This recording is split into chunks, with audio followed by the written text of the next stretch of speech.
Hey everybody, Andy Kvernen here with another Cornerstone Connection Daily Devotional. Have you ever met somebody who's always happy? I don't mean just like a joy-filled person. We all know those people, but somebody that you know pretty well, but that's never willing to admit that they're having a bad day, that they're never willing to admit they're having a hard time. I think sometimes there's a pressure in the Christian life to sort of present as, look, if we're really walking with Jesus, if we're really following God, then we're going to be happy all the time. That's just the way it is. And sometimes I get the sense that for some, if they're having a bad day, they feel like they can't express it. There's no voice for it, because to have a bad day is to be failing somehow as a Christian.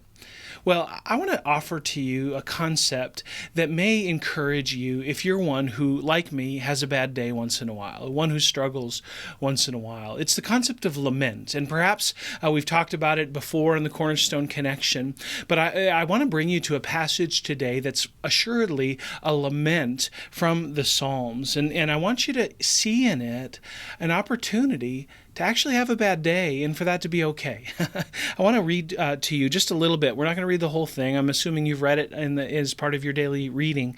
But here in Psalm 10, it says this. It says, "Why, O Lord, do you stand far away? Why do you hide yourself in times of trouble?" Here the psalmist is struggling with something about who God is, about his experience of God, and he turns to God. And in the laments throughout the Psalms and in the biblical narrative, there's always a turn to God. What do we do sometimes when we struggle? Sometimes, especially if we're prone to want to present as always happy, we might turn away from God. We might pretend that nothing's really a problem. What I love in the Psalms, especially in the laments, is that the psalmist isn't afraid and in fact desperately needs to turn toward God, to say, God, why is this happening? This is tough. Listen then to what happens next. He says, "In arrogance the wicked hotly pursue the poor. Let them be caught in the schemes that they have devised. For the wicked boasts of the desires of his soul, and the one greedy for gain curses and renounces the Lord. In the pride of his face the wicked does not seek him. All his thoughts are, there is no God. His ways prosper at all times. Your judgments are on high, out of his sight. As for all his foes, he puffs at them." What's the psalmist saying? He's complaining to God. He's making an observation about the world around him, and he's saying, look, God, how come the wicked prosper? Why do they get all the good stuff? Why am I sitting here trying to follow you when wicked people have all the advantage? He's complaining to God. And friends, this is the Bible. I thought we weren't supposed to complain, right? No. In the Bible, there's an opportunity to complain to God, to turn first towards God and then to complain to God. Not just that, though. Listen to this. In verse 12, it says, "Arise, O Lord, O God, lift up your hand, forget not the afflicted. Why does the wicked renounce God and say in his heart, you'll not call to account? But you do see, for you note mischief and vexation, that you may take it into your hands. To you the helpless commits himself. You've been the helper of the fatherless. Break the arm of the wicked and evildoer. Call his wickedness to account till you find none." What does the psalmist do here? He not only turns to God in his complaint, and then he not only voices his complaint, but then he asks God to do something about it.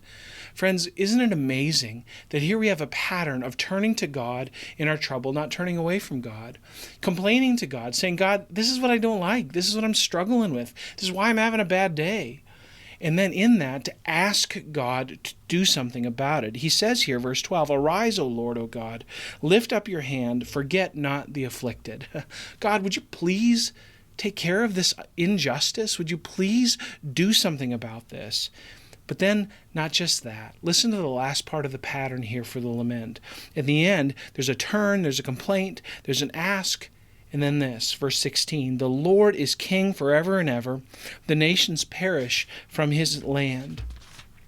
O Lord, you hear the desire of the afflicted. You will strengthen their heart. You will incline your ear to do justice to the fatherless and the oppressed, so that man who is of the earth may strike terror no more." What happens here at the end of this lament?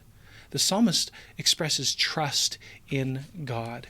He expresses trust in God. He understands that, Lord, you hear the desire of the afflicted, and you will do justice for the fatherless and the oppressed. And friends, Turning to God, complaining to God, asking God of something without trusting God for the result stops short of a biblical lament.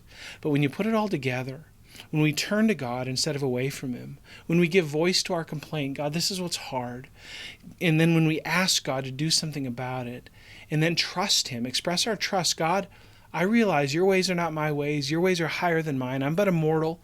You're God. You see things differently. I trust you, and I trust that you're going to work this out.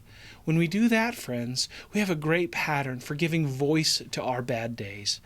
Friends, it's okay to have a bad day. Sometimes days are bad. Sometimes days are tough. Let's give voice to those in a biblical way, in the form of lament, turning to God, complaining to God, asking God, and then trusting God. That's lament. And by the way, I took this from a Bible scholar. I'm really grateful for this pattern.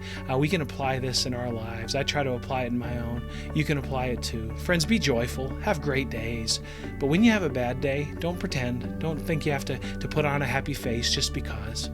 Instead, practice lament biblically. Turn, complain, ask, trust. God bless you, friends. Have a great day. And Lord willing, we'll see you again soon in the Cornerstone Connection.